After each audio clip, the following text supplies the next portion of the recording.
Hello everyone, welcome back to the Java tutorial series. In this video, we will learn about getters and setters in Java.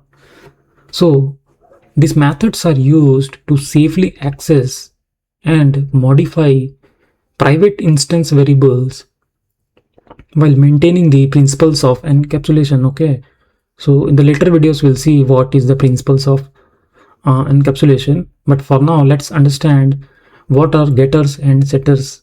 Okay, so getter method are used to read the value of a variable. So whatever variable we have declared inside the class, so those variables can be read by getter method. And similarly, if we want to update the value of a variable, then we will use setter method. Okay, and it is used with private instance variables.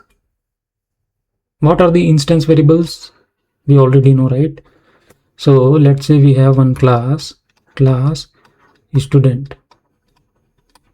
So inside this class we are having some instance variable. Let's say int age, string name. So these are what? Instance variables. Now what it is telling, used with private instance variable. So access modifier, let's say it is private. Here it is private access modifier. So before data type we add the access modifier. So we have three types of access modifier: public, private and protected. Okay, so public means this variable can be accessed with any scope.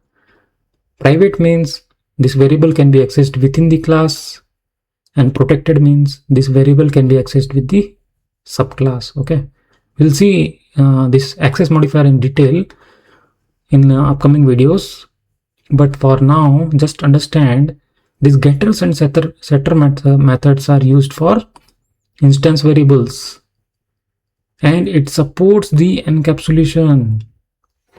Okay, so a getter method that returns the value of a private variable, while a setter method updates its value. Okay, private means what? Here we are defining private, right? Private means this variable age and name, we can access this variable only inside the class. Private means these variables are private. What does it mean, private? Private means this variable can be accessed within the scope of class. And what is the scope of class? Within these curly braces. Okay, so that is the use of private. Now next question is, why use getters and setters? Instead of allowing direct access to variables, getters and setters let us control how data is read and modified.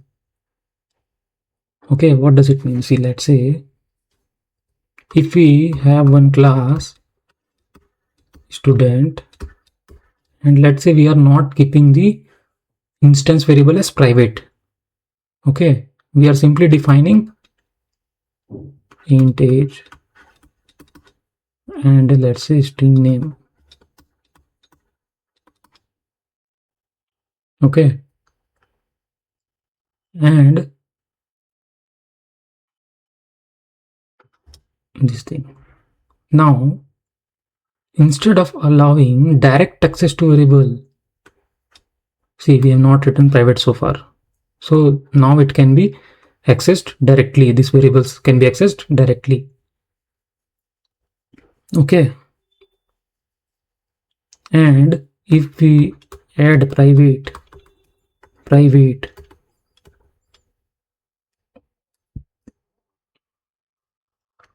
if you are adding private means this variable can be accessed within the class, and we will be having the inside the class we will be having the getter and setter method.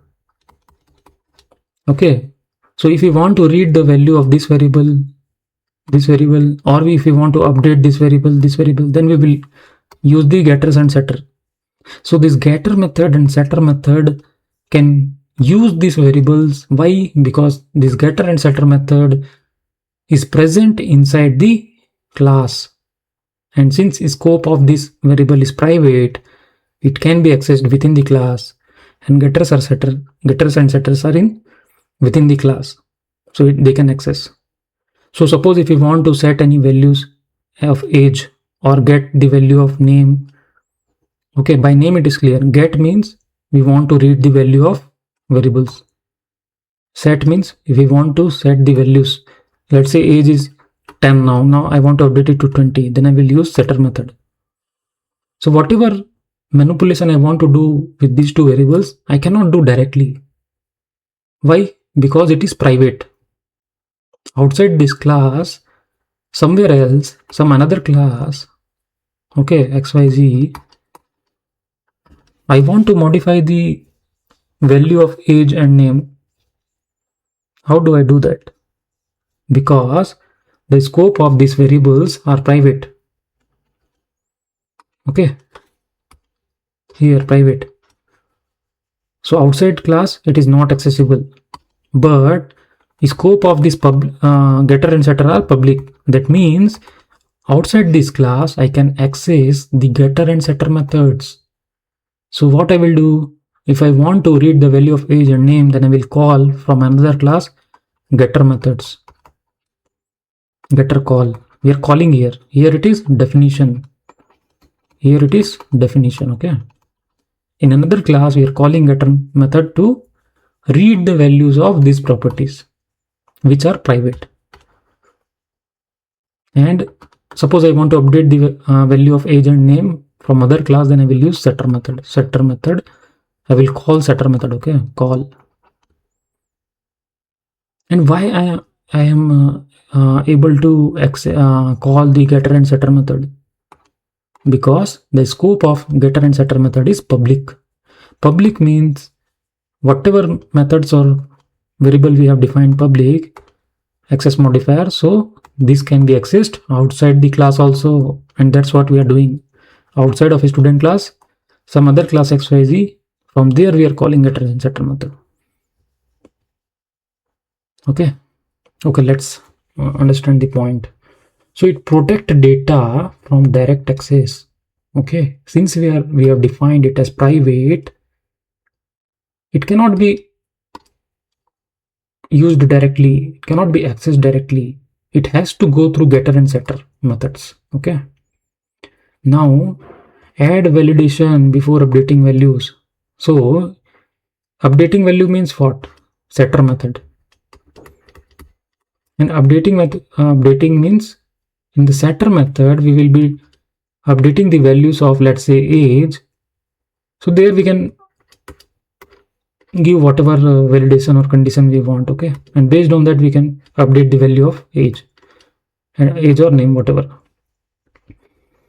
So it is telling like add validation before updating values. Okay, it improves security because we cannot directly access these variables since it is private scope. And increase code maintainability. See here, the concept is very clear. Getters and setter methods we can directly call if we want to manipulate the instance variables. Okay, and this is public scope, so we can call outside the class also. So this increase the code maintainability. We can easily maintain this code. Okay, and also it is following object-oriented principles, mainly encapsulation. Okay, we'll see how it is following encapsulation in the encapsulation. Okay, now we will see the syntax. So far we have seen the concept. Okay, now we will see the syntax of getter method. So getter method, we already know what is the use of getter method: to read the values of instance variable. Okay, now this is the syntax. of getter method. Getter method I told, right? Public. Scope will be public. What we call access modifier. Access modifier. And scope is public. Then we will add data type. Then the method name, getter method name. So there is naming convention for getter methods. Okay. So this is common. Like we will first write get, then followed by variable name. This is the naming convention for getter method. Okay, public data type, method name. Then inside curly braces we will return what? Value, that variable name. Since it is get means getter, it will return something. Getter means what? Reading the value of instance variable. So it will read and it will return. That's why we have added return type as some data type. This is what? Return type. Okay. Getter method will return the value. Why? Because get is used to read the value of instance variable. Let's say one example. So let's say this is an instance variable of some class. Now I want to read the value of this property, read the value of this instance variable. Since it is private, I cannot access directly this variable. Okay. So for that, I will define one getter method which will be public. So getter method will what? Read value. Whenever I will call this method, it will return me the value of instance variable. So return, that means it will return something. So we need to provide a return type. In this case, it is a string.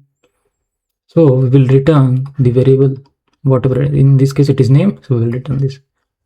So this is the syntax, and this one is the example of getter method. And getter method is used to read the value. Okay. Now we will see the setter method. A setter method usually returns void. Why? Because the main purpose of setter method is to update the variable. Okay. So setter method is used to update the variable. So this is the syntax. As we already know, like public is access modifier. And why public? Because setter method can be used outside the class also. And setter method naming convention is, it will be starting from set followed by variable name. And return type, this is what? Return type. Return type. It is a method only, okay? Whatever method we have seen so far, it is a method only. But we are calling it as setter method because it is setting the value of an instance variable. Setting means what? It is updating whatever value in the parameter we are getting. So the same value we will update to the instance variable.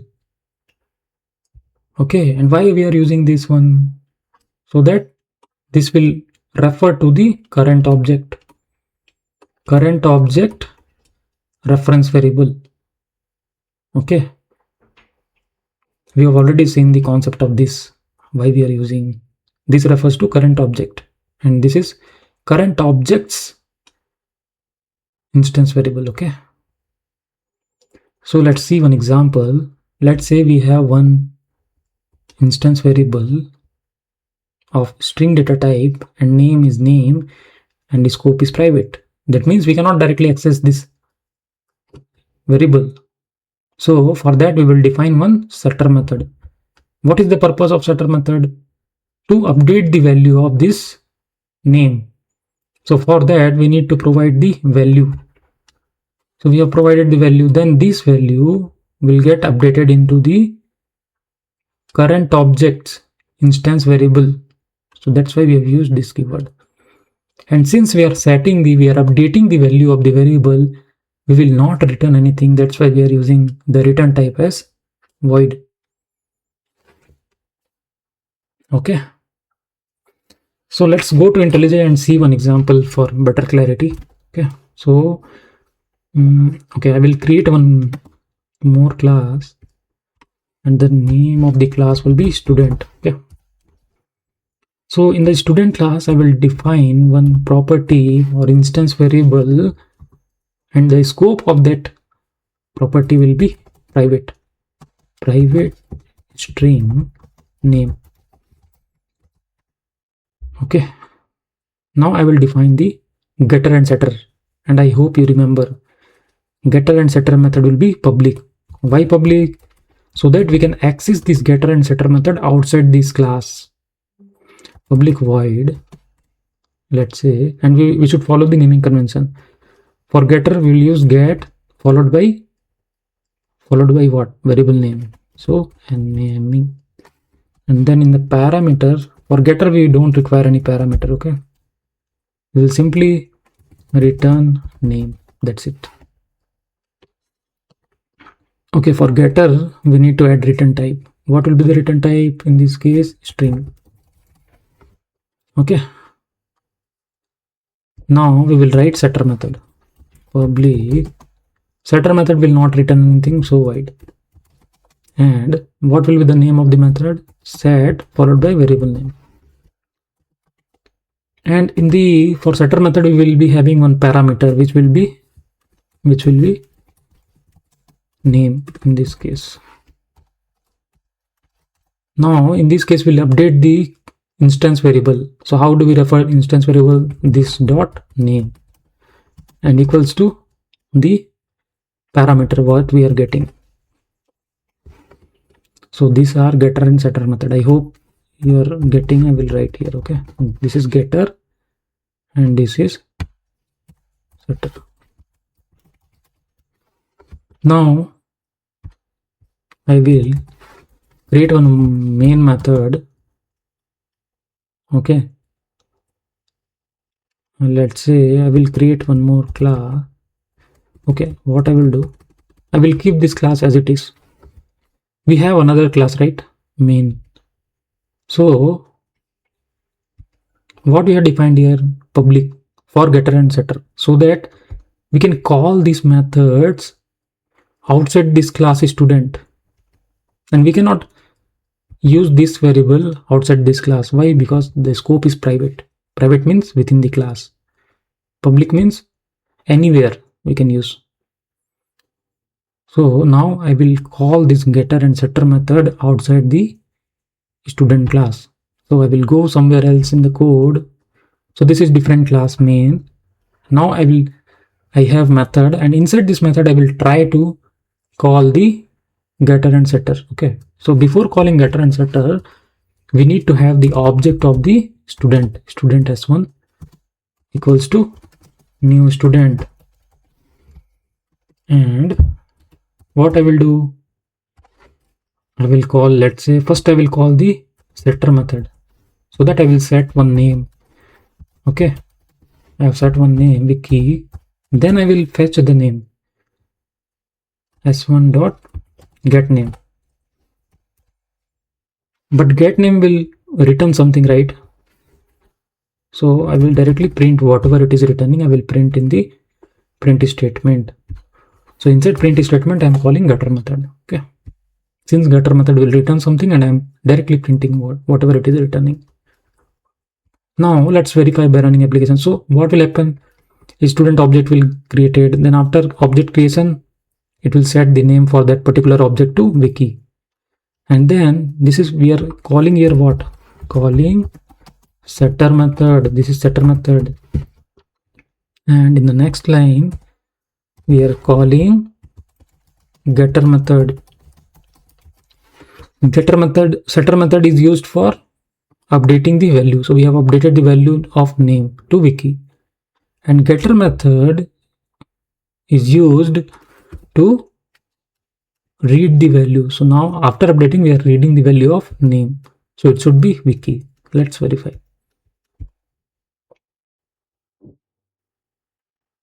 So in the output we can see it is Vicky.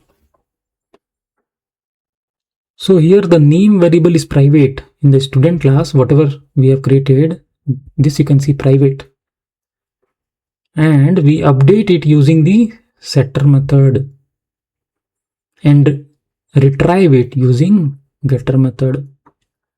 So this keeps the variable protected. See, this is protected. We cannot directly manipulate with this variable. So whatever we want to do with this variable, we have separate methods which is in public scope, and with the help of this getter and setter, we are manipulating this variable. So this keeps the variable protected while still allowing controlled access. How do we have controlled access? Using getter and setter. Also, we can do one thing. In the setter method, we can provide validation. Okay. So setter method, whatever we want to do, we can do. The purpose is to update the value. Now, in this case, this is for name, right? Now I will do for, I will create one more instance variable. Let's say private int age. Okay. So for this also, I will create one getter and setter method. So let me create here. Okay. Public void set age. I am setting here. So for that, we need to have one parameter. Here I will add one validation. If age is greater than 0, then only assign the value of age.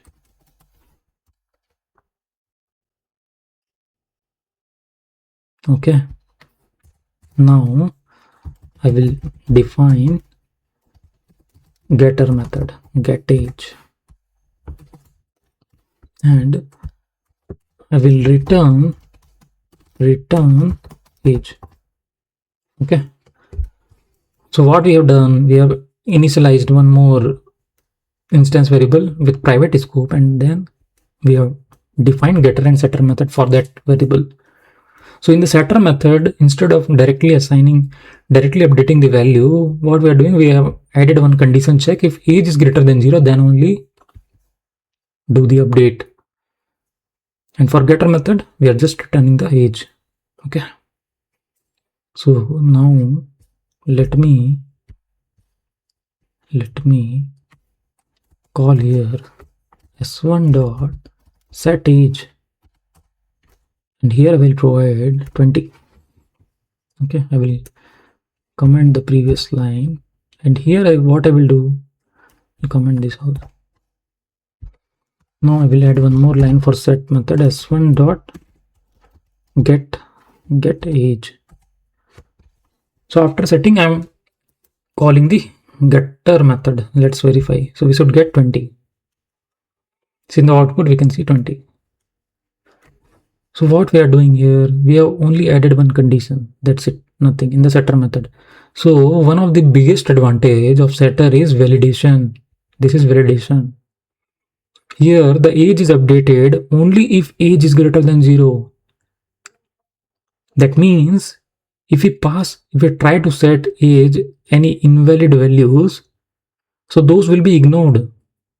So this ensures the object's data remains valid.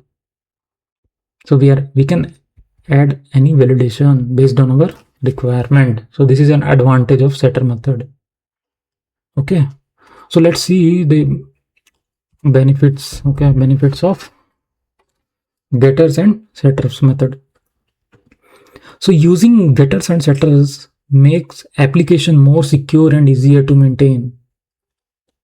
Secure means those instance variable cannot be directly accessed. We need to have the getter and setter method. And since all data modifications pass through methods, future changes can be made without affecting the rest of the code. Okay. So, okay, let me go point by point. So, data hiding. What are the benefits of getter and setter? Data hiding. We cannot directly access the instance variable. So that is data hiding. And controlled access through. So suppose if we want to manipulate the data, the instance variable, manipulate means what? update the value, or suppose I want to read the value of the instance variable. So this kind of thing we can achieve via getter and setter method. That's what it is telling, controlled access. We cannot directly access. We have the controlled access through the getter and setter method. Validation. Just now we have seen we can apply validation in the setter method. Okay. Better security. Since we are using private for instance variable,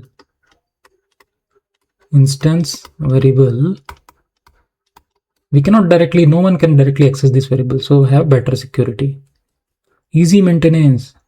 We need to just call the getter and setter method from other classes. Easy maintenance. Flexible implementations. If we increase the code, lines of code, it will be very helpful for maintaining the code. Okay. Now,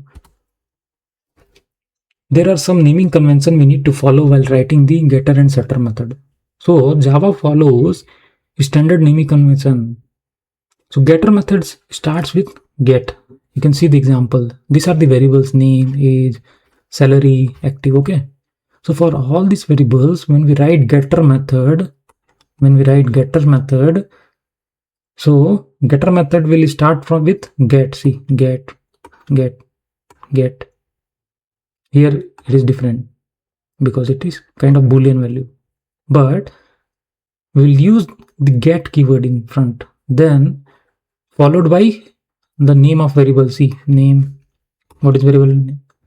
Age, followed by variable name, salary, and it will follow camel case. So S will be capital, A will be capital, N will be capital. And similarly for setter method, it will start from set and followed by variable name. Okay. So these are the naming convention we need to follow. So let's quickly summarize what we have learned so far. So getter purpose is to read the data, and the purpose of setter methods are to update the data. And this works with private variable. So in the class, whatever instance variable we have defined, that will be private, and it supports encapsulation, that is data hiding, and it allows validation. How it allows validation? So using setter method. So whatever validation we want to apply, we can apply in the setter method. So while updating instance variable, we will follow certain conditions, validations, and the usage of getter and setter method will improve security and maintainability. So that's all for this video. I hope this tutorial helped you understand the getter and setter methods in Java. Thanks for watching, and I will see you in the next video.